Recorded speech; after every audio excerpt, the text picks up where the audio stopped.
अगर आपने हमारी बात नहीं मानी तो हम आप पर घरेलू हिंसा का केस भी कर सकते हैं। आज फिर घर की शांति भंग हो चुकी थी। फिर छोटी सी बात को लेकर भव्या ने हंगामा खड़ा कर दिया। घर के सदस्य एक एक कर बिना नाश्ता किए ही घर से रवाना हो गए।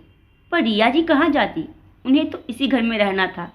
आखिर अपनी कड़ी मेहनत से उन्होंने इस घर को बनाया था, पर अब इस घर में ही उनका रहना बड़ा मुश्किल होता जा रहा था। अब तो घर का माहौल बड़ा बेझिल सा होता जा रहा था।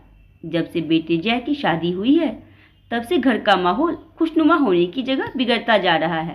कारण उनकी बहू भव्या। भव्या अपने माता पिता की इकलौती संतान थी। शुरू से ही न्यूक्लियर परिवार में लाड प्यार से पली बड़ी भव्या को पारिवारिक मूल्यों की पहचान बिल्कुल भी नहीं थी। माता पिता दोनों ही वर्किंग थे, इसलिए भव्या के आगे किसी दूसरे बच्चे की उन्होंने जिम्मेदारी को उठाना ठीक ना समझा। भव्या ने जब जो कहा वो उसे ला कर दिया, इसीलिए वो थोड़ी जिद्दी भी हो चुकी थी। पढ़ाई लिखाई में भी कुछ खास नहीं थी, इसलिए मुश्किल से ग्रेजुएशन ही कर पाई। उसे तो सिर्फ सजने धजने का शौक था। परिवार में किस तरह से मिलजुल कर रहना होता है वो उसे कभी आया ही नहीं, या यूं कहे कि उसके माता पिता ने उसे कभी सिखाया ही नहीं। जब उसकी शादी का वक्त आया तब भी उसने अपने माता पिता को साफ कह दिया कि वो छोटे परिवार में विवाह करके जाना चाहती है। इस तरह का लड़का ही देखना जहाँ लड़का अच्छा पैसा कमाता हो और इकलौता हो। वो देवरानी जेठानी के नाटक झेल नहीं सकती। माता पिता ने भी इस बात का पूरा ध्यान रखा। लड़का इकलौता तो मिल जाता, लेकिन सास या ननद तो मिलती ही मिलती। शुरू में 3-4 रिश्तों को तो भव्या ने ठुकरा भी दिया, पर जैसे तैसे उन्होंने भव्या को राजी किया शादी के लिए, ये कहकर कि ननद तो शादी के बाद ससुराल चली जाएगी, फिर चाहे उससे रिश्ता रखो या ना रखो। और सास का क्या है, एक उम्र के बाद वो भी दुनिया से कूच कर जाएंगी, फिर तो सब कुछ तुम्हारा ही है। इसलिए सास और ननद के लिए मना मत करो। तब जाकर भव्या शादी के लिए तैयार हुई। अब जब रिश्ते की शुरुआत ही गलत बातों को दिमाग में रखकर हुई हो, भला वो रिश्ता कितना पनपता है। शादी के दूसरे दिन से ही भव्या का तमाशा शुरू हो गया। घर में सारे रिश्तेदार मौजूद थे। रीति रिवाज के नाम पर सिर्फ कुलदेवी की पूजा ही हो पाई थी। अभी तो रसोई की रस्म, सुहाग थाल की रस्म और भी कई सारी रस्में बाकी थी, लेकिन रीति रिवाज को बीच में ही छोड़कर वो अपने मायके रवाना हो गई थी, ये कहकर कि उससे ये रीति रिवाज नहीं होंगे। शादी की तैयारियों में वो इतना थक चुकी है कि उसे अब आराम की जरूरत है, और यहाँ इतने लोगों के बीच में उसे आराम नहीं मिलने वाला। और वैसे भी उसका यहाँ मन नहीं लग रहा। उसके इस कदम से रिया जी, जय और अदिति हक्के बक्के रह गए थे। जब रिया जी ने इस बारे में उसके माता पिता से बात की तो उन्होंने कहा, जी वो अभी बच्ची है, उसमें इतनी समझ नहीं है, पर आप फिक्र मत कीजिए, हम उसे कल खुद ही छोड़ जाएंगे। आप तो रिश्तेदारों से यह कह दीजिएगा कि पग फेरे की रस्म के लिए आई है। आखिर रिया जी ने यही बहाना बनाकर रिश्तेदारों के सामने अपनी लाज बचाई थी, पर फिर भी रिश्तेदारों में खुसुर फुसुर शुरू हो चुकी थी। दूसरे दिन उसके माता पिता उसे समझाकर खुद ही छोड़ गए, लेकिन भव्या तो आए दिन नाटक करने लग गई। न उससे घर का काम होता था और न ही उसे सास और ननद फूटी आंख सुहाती थी। कहाँ तो वो अकेले रहने के सपने लेकर आई थी, लेकिन यहाँ तो ये सब संभव नहीं था। उसे बिल्कुल पसंद नहीं था कि जय अपनी मम्मी या बहन से बात करे, उन लोगों के साथ समय बिताए। इसलिए वो जय के पीछे पड़ी रहती थी कि वो अपनी माँ और बहन से अलग हो जाए। इसके लिए वो छोटी छोटी बातों का ही दिल का तार बना देती थी। उसने 2 महीने की शादी में ही जय और उसके घर वालों की नाक में दम करके रख दिया था। कई बार तो सामान उठा उठा कर फेंकने लग जाती थी। यहाँ तक कि 1-2 बार धमकी भी दे चुकी थी कि वो जय और उसके परिवार वालों को जेल की हवा खिला देगी। इसी डर से जब वो एक बार मायके जाकर बैठी थी तो जय ने हॉल में एक हिडन सीसीटीवी कैमरा लगवा लिया था। बस इस बारे में भव्या को कुछ नहीं बताया। रिया जी और दीप्ति तो उस कमरे में भूल कर भी नहीं जाती थी, लेकिन आज दीप्ति को अपनी कॉलेज की फीस डिपॉजिट करनी थी। आज लास्ट डेट था, पर यह बात वो रिया जी से कहना भूल गई। इसलिए सुबह उसने जैसे इस बारे में रिक्वेस्ट करते हुए कहा, भाई आज मेरी फीस डिपॉजिट करनी थी, लास्ट डेट है।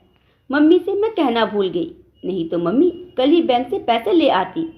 इतने पैसे तो मम्मी घर में नहीं रखती, तुम अभी ऑनलाइन जमा कर दो ना। चलो अभी कर देता हूँ, कहकर जय अपने मोबाइल से फीस डिपॉजिट करने लगा। पर यह बात भव्या ने सुन ली और बस इसी बात का बतंगड़ बना दिया पैसे क्या पेड़ पर उगते हैं जो जब देखो अपने भाई के सामने हाथ फैलाते हुए मांगने चली आती हो? मेरा पति क्या तुम लोगों को जिंदगी भर पालता रहेगा? भव्या ने दीप्ति से कहा। उसकी बात सुनकर दीप्ति हैरान रह गई। पर जय ने कहा, कैसी बकवास कर रही हो तुम? वो मेरी छोटी बहन है, अपनी फीस के पैसे ही तो मांग रही है, इतना तो मैं उसे दे ही सकता हूँ। क्यों, आप क्यों दोगे? छोटी बहन आपकी जिम्मेदारी नहीं है, आपके माता पिता की जिम्मेदारी है। फीस मांगनी है तो अपनी मम्मी से जाकर मांगे, आपसे नहीं। आपकी कमाई पर सिर्फ और सिर्फ मेरा हक है। अच्छा, तुम मुझे पाल पोस कर गई थी, जो सारा हक तुम्हारा ही है। इस कमाई पर मेरी मम्मी और बहन का भी उतना ही हक है जितना कि तुम्हारा। अगर तुमने फीस डिपॉजिट की तो मैं अपने मायके चली जाऊंगी। तुम्हें जो करना है करो। मेरी बहन की पढ़ाई मैं तुम्हारी बकवास के पीछे नहीं छुड़वा सकता। कहकर जय ने दीप्ति की फीस डिपॉजिट कर दी। बस तब से भव्या ने चिल्ला चिल्लाकर हंगामा कर दिया, यहाँ तक कि अपने माता पिता को फ़ोन भी लगा दिया। लेकिन उसके मम्मी पापा शहर से बाहर गए हुए थे, इसीलिए वो अभी नहीं आ पाए। उन्होंने शाम को आने के लिए कहा। बस तब से भव्या अपने कमरे में बंद है। जय अपने ऑफिस और दीप्ति अपने कॉलेज रवाना हो गई और रिया जी बैठी बैठी अपनी किस्मत पर हैरान हो रही है। क्या सोचकर वो बहू लाई थी और किस्मत ने कैसी बहू उन्हें दे दी। खैर, शाम को जय जब घर पर आया तो भव्या के मम्मी पापा आ चुके थे और भव्या रो रो कर उन्हें सुना रही थी कि कैसे उसके ससुराल वाले उसे प्रताड़ित करते हैं और जय है कि अच्छा बेटा बना हुआ है, अलग होने का नाम तक नहीं ले रहा। जय को सामने देखकर उसके पापा ने कहा, बेटा मेरी बेटी भी तो आपकी जिम्मेदारी है, पर वो आपके घर में खुश नहीं है। पापा जी, इसमें मैं कुछ नहीं कर सकता हूँ। आपकी बेटी को सिर्फ अलग होकर रहना है, परिवार के बीच में रहना उसे पसंद नहीं है। जब देखो बस मुझ पर दबाव बनाती रहती है कि मैं अपने परिवार को छोड़कर इसके साथ अलग हो जाऊं। पर मैं ऐसा कैसे कर सकता हूं? मेरी माँ और बहन भी तो मेरी जिम्मेदारी है। पापा है नहीं, कोई दूसरा भाई भी नहीं है जो इनकी जिम्मेदारी उठा सके। अरे तो क्या हमारी बेटी ऐसे ही रोती रहेगी? उसे आप लोग यूं ही परेशान करते रहेंगे? अचानक भव्या की मम्मी ने कहा। हमने ऐसा क्या परेशान कर दिया आपकी बेटी को? बताइए, आपकी बेटी कैसी है ये तो हमसे बेहतर आप जानती हैं, हमें बताने की जरूरत नहीं। जय ने कहा तो भव्या की मम्मी ने उसके पापा की तरफ देखा। तब उसके पापा बोले, हमारी बेटी को हमने राजकुमारी की तरह पाला है। उसने जब जो चाहा हमने वो उसे ला कर दिया है, कभी किसी चीज़ के लिए मना नहीं किया। हमारी बच्ची की आंखों में हमने कभी आंसू भी नहीं आने दिए। लेकिन यहाँ आकर ये खुशी नहीं रह पा रही है। अब तो हमें ही कुछ सोचना पड़ेगा। आपको जो सोचना है आप सोचिए, पर मैंने निर्णय ले लिया है, मैं अपने परिवार से अलग नहीं होऊंगा। जय ने अपने निर्णय पर अडिग होते हुए कहा, हमारी बेटी हम पर बोझ नहीं है, अभी भी उसको पालने का साहस रखते हैं हम। अब ये यहाँ एक पल भी नहीं रहेगी, ले जाएंगे हम हमारी बेटी को। भव्या की मम्मी चिल्लाते हुए बोली। जैसी आपकी मर्जी, जय ने कहा। सोच लो, कानून भी लड़कियों का ही साथ देता है। दहेज उत्पीड़न और घरेलू हिंसा का केस लगा देंगे ना, तब समझ में आएगा। भव्या की मम्मी जय को डराते हुए बोली, आपको जो केस लगाना है आप लगाइए, वो तो इस हॉल में जो सीसीटीवी कैमरा लग रहा है ना, वो बोल ही देगा। और रही बात आपकी बेटी के साथ अलग होने की, तो आप भूलकर भी मत सोचिएगा, मैं अपनी माँ और बहन को छोड़कर अलग नहीं होऊंगा। इससे बेहतर है आप अपनी बेटी के लिए दूसरा पति ढूंढ लीजिए। अचानक सीसीटीवी कैमरे की बात सामने आते ही भव्या के मम्मी पापा ने उसकी तरफ देखा, लेकिन भव्या को इस बारे में पता हो तब तो कुछ बोले ना। आखिर उसके मम्मी पापा ने अपनी बातों में नरमी लाते हुए जय को समझाने की कोशिश की, पर जय अपनी बात से टस से मस ना हुआ। आखिरकार पैर पटकती हुई भव्या अपने माता पिता के साथ वहां से अपने मायके रवाना हो ही गई। काफी समय तक जय के परिवार वालों को डराया धमकाया भी गया, कोर्ट में केस भी चला, उस पर कई झूठे इल्जाम लगाए गए, लेकिन सीसीटीवी के फुटेज ने सब कुछ बोल दिया।